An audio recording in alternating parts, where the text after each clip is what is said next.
Robert Duvall once called a certain actor the enemy of actors, and said his movies were awful. That's how strong his dislike was. In fact, Duvall hated this Hollywood star so much that he turned down millions of dollars just to avoid working with him. The feud between them got so serious that even legendary actor John Wayne had to step in to calm things down. When people asked Duvall if he'd ever work with that actor again, he replied with no hesitation, "Never. I don't care if I never do." The person Duvall hated working with the most is someone that would truly surprise many people. Robert Duvall was born on January 5, 1931, in San Diego, California. His family background was a mix of strong military tradition and artistic roots. His mother, Mildred, had a love for acting and often performed in local theater. On her side of the family, Duvall was related to Confederate General Robert E. Lee, which later influenced one of his famous film roles. His father, William Duvall, was a highly respected officer in the U.S. Navy and became a captain at the young age of 39. Growing up in a military household meant living with strict discipline and structure. The family moved around a lot, staying on naval bases in different states such as Maryland, Rhode Island, and Virginia. Most of Robert's childhood was spent in Annapolis, Maryland. While his father hoped Robert would follow in his footsteps and join the Navy, Robert had other plans. He admitted that he wasn't great at most school subjects, but he had a natural talent for acting. His interest in acting started when he attended Severn School in Maryland and continued at the Principia School in Missouri. After finishing high school, he followed his passion and studied drama at Principia College in Illinois, where he graduated in 1953. But before he could dive into acting full-time, life took another turn. That same year, he joined the Army and served for about a year, just after the Korean War. He was stationed at Camp Gordon in Georgia and reached the rank of Private First Class. He often joked about not being very good at military life. However, something meaningful happened during his time in the Army. He took part in a local theater production of a play called Room Service, which reminded him of how much he loved acting. In 1955, he made a bold decision. He moved to New York City to study acting seriously at the neighborhood playhouse school of the theater, which taught the Sanford Meisner technique, a method that focused on being emotionally truthful and natural on stage. He wasn't alone in his journey. His classmates included future stars like Dustin Hoffman, Gene Hackman, and James Caan. They were all young, broke, and passionate. Life in New York was tough. Duvall took on many odd jobs to support himself, like sorting mail, working retail, and even driving trucks. These jobs didn't involve acting, but they gave him insight into everyday people, something that later helped him bring more realism to his roles. He shared small apartments with Hoffman and Hackman, and sometimes they even shared the same fold-out couch. Despite the hardships, they kept going. Years later, all three would become Hollywood legends with multiple Academy Award nominations and wins. Duvall's breakthrough came from his theater work. His role in The Midnight Caller got him noticed, and that led to more serious stage roles, including a powerful performance in A View from the Bridge, which earned him an Obie Award in 1965. But it was his role in the 1962 film To Kill a Mockingbird that made him known to the world. He played Boo Radley, a quiet and mysterious character who doesn't speak at all, but Duvall made the role unforgettable with his subtle expressions and presence. He even stayed out of the sunlight for weeks and dyed his hair blonde to match Boo's ghost-like appearance. His performance didn't need any dialogue to leave a lasting impression. Originally, he had one line in the film, but it was cut. Still, that silent role became one of the most memorable parts of the movie. Duvall's role as Tom Hagen in the Godfather series became iconic. Tom Hagen was more than just the Corleone family's lawyer. He was a close advisor, the calm and logical one who used words instead of violence. Although adopted by Vito Corleone, his background made him feel like an outsider in the family.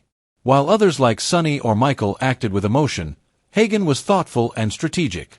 Duvall's performance stood out in the 1972 film, and he was central to many key decisions in the story. In one famous scene, Hagen goes to Hollywood to ask producer Jack Woltz to cast Johnny Fontaine in a film. When the polite request is ignored, the Corleone family makes a brutal point. Woltz wakes up with a horse's head in his bed. Hagen didn't deliver the threat himself, but he made sure the message got through. In The Godfather Part 2, Hagen's role expanded. After an attempt on Michael's life, Hagen became acting Don. But as Michael became more ruthless, he began to push Hagen out. Duvall showed this slow separation in subtle ways. Even though Hagen stayed loyal, he no longer agreed with everything Michael did. Duvall was nominated for an Oscar for his role in The Godfather, but didn't win. Still, his quiet and composed performance made a huge impact. When The Godfather Part 3 was announced, fans expected him to return.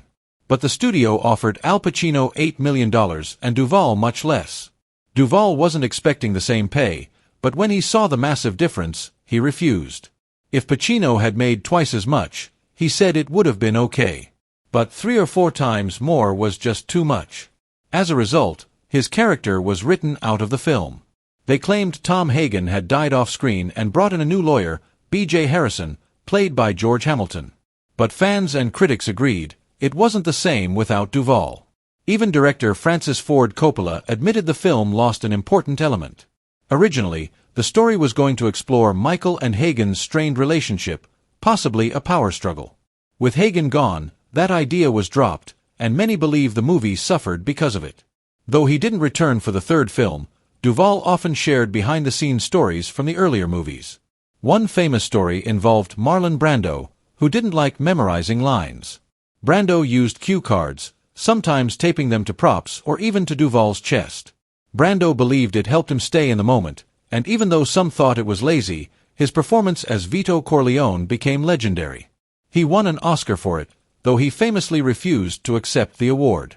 Duvall played many unforgettable characters. In Apocalypse Now, he was Lieutenant Colonel Kilgore, a fearless, eccentric officer who loved the chaos of war. His line, "I love the smell of napalm in the morning," became one of the most quoted lines in film history.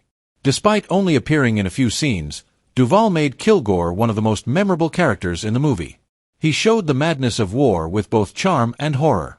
That same year, he played a completely different military man in The Great Santini, a strict Marine pilot who brought his military mindset home and hurt his family emotionally.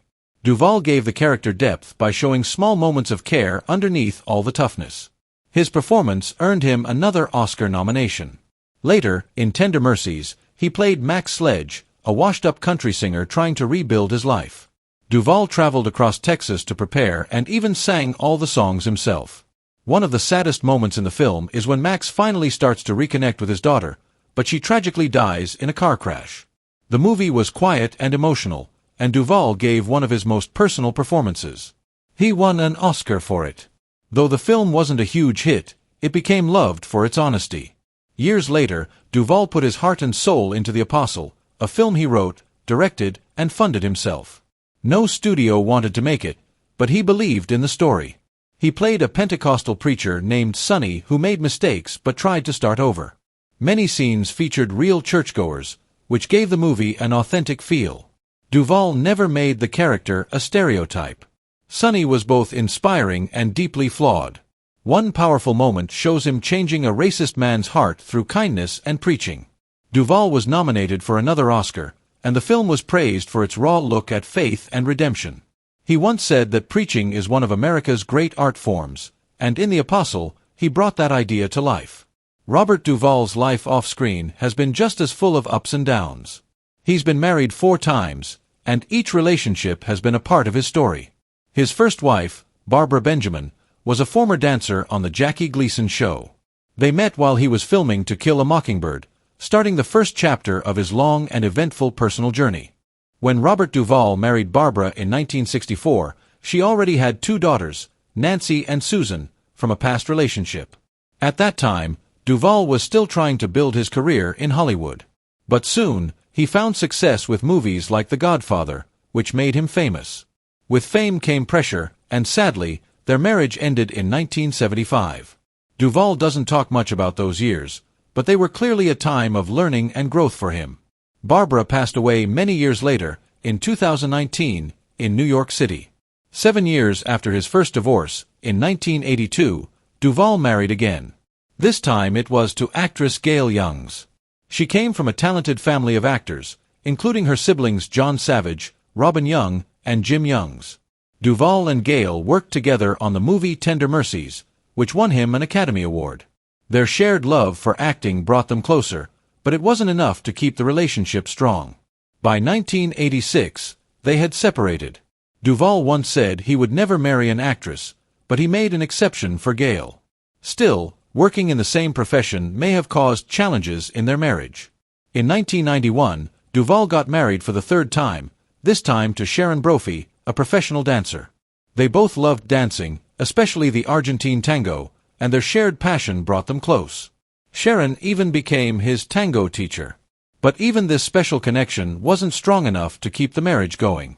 They divorced in 1996. After their split, Sharon stayed away from the public eye, unlike Duvall's earlier wives. That same year, something unexpected happened. Duvall met Luciana Pedraza, an Argentine actress and filmmaker. She didn't know who he was at first and invited him to a party. Despite the large age difference, 41 years, they quickly became close. Luciana, born in 1972, was the oldest of 5 sisters and had earned a business degree before entering the film world. Over time, she and Duvall worked on films together like Assassination Tango and Wild Horses. Their love for tango also became a big part of their relationship. They got married in 2005 and have stayed together ever since. Besides movies and dancing, they also started a charity called the Robert Duvall Children's Fund, which helps children and families in need, especially in Argentina. Even though Duvall has been married 4 times, he never had any children. He rarely talks about it, but once joked in an interview that he was shooting blanks. He didn't explain further, and he never showed regret about not becoming a father. While his personal life had its ups and downs, Duvall continued building a great career. One of his most loved performances came in the 1989 miniseries Lonesome Dove. He played Gus McCrae, a retired Texas Ranger who goes on one last cattle drive with his old friend, played by Tommy Lee Jones. The show was a massive hit. Over 26 million people watched it across 4 nights. Duvall brought warmth and humor to Gus's character, making him feel real and relatable. He later said Gus was his favorite role, even more than his part in The Godfather. The miniseries won several awards, including 7 Emmys. Although Duvall didn't win Best Actor, James Woods did. He did win a Golden Globe. Gus's death in the series was both emotional and memorable, especially his line, "It ain't about dying, Woodrow. It's about living." Critics praised Duvall for giving the character depth and soul. Gus wasn't just a cowboy, he felt like a real person. In the early 1990s, Duvall took on some very challenging historical roles. In 1992, he played Soviet dictator Joseph Stalin in an HBO movie about Stalin's rise to power. The film was shot in Russia, just before the Soviet Union collapsed, adding a layer of realism. Duvall prepared intensely for the role by watching old videos and speaking with historians. He called Stalin a street gangster who ruled through fear. His performance earned him another Golden Globe. Then, in 1996, Duvall played Adolf Eichmann, one of the masterminds of the Holocaust, in the film The Man Who Captured Eichmann. The movie showed how Eichmann was captured in Argentina and brought to trial in Israel. Duvall portrayed him not as a monster, but as a man who carried out evil in a cold and emotionless way. His performance was haunting and powerful and earned him another Emmy nomination. Even as he got older, Duvall didn't stop taking on serious and meaningful roles. In 1998, he starred in a civil action as Jerome Fokker, a clever lawyer defending companies accused of polluting a town's water. Duvall didn't play him as a bad guy, just as a man doing his job. That role earned him another Oscar nomination. In 2009, he played Felix Bush in Get Low, a mysterious man in 1930s Tennessee who wants to throw his own funeral while he's still alive. The story was about guilt, secrets, and seeking forgiveness. Many critics said it was one of Duvall's best performances.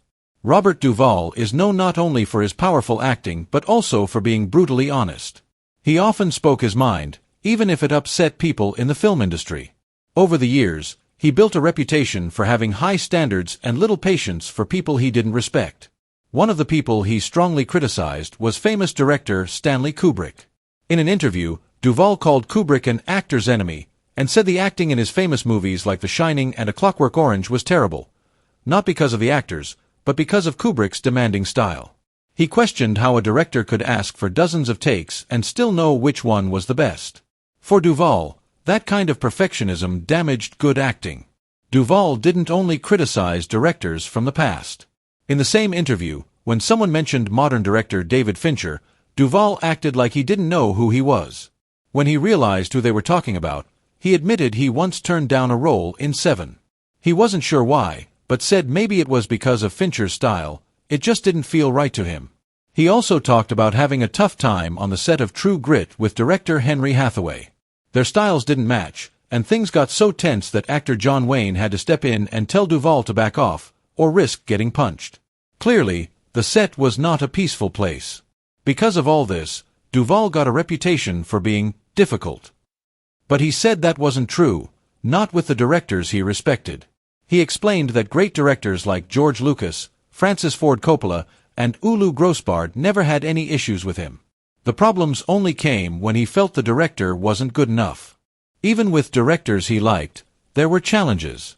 Duvall respected Coppola but refused to be in The Godfather Part 3 because he wasn't happy with how much less he was being paid compared to Al Pacino. He joked that he was okay with Pacino being paid twice as much, but not 4 times more. He also shared a funny story that when Coppola visited him to talk about the movie, he seemed more interested in Duvall's mother's crab cake recipe than in convincing him to return to the film. Duvall once admired director Steven Spielberg and praised Saving Private Ryan, especially its realistic opening scene. But later, their relationship soured. When Spielberg visited Cuba and met Fidel Castro, Duvall was angry. He called Castro a murderer and said Spielberg should not have acted like a diplomat. Duvall even said he would never work with Spielberg's company, DreamWorks, again, and he meant it. For Duvall, acting has always been about giving his best and not accepting anything less. He didn't care if people liked his honesty or not. He never pretended to be someone he wasn't. After more than 60 years in Hollywood, Robert Duvall's bold confessions have broken the image of the polite, easygoing movie star. From walking away from The Godfather Part 3 over money to clashing with directors like Stanley Kubrick and Henry Hathaway, one thing is clear: Duvall always stood by his values. Even if it meant losing roles or making enemies, he refused to compromise. He once said, "The best directors never had a problem with me," suggesting that the rest simply weren't good enough. Some people say he was difficult. Others say he just demanded excellence. Whatever the case, Robert Duvall is a rare kind of star, one who always chose his principles over paychecks. Thanks for watching. Keep it and stay tuned.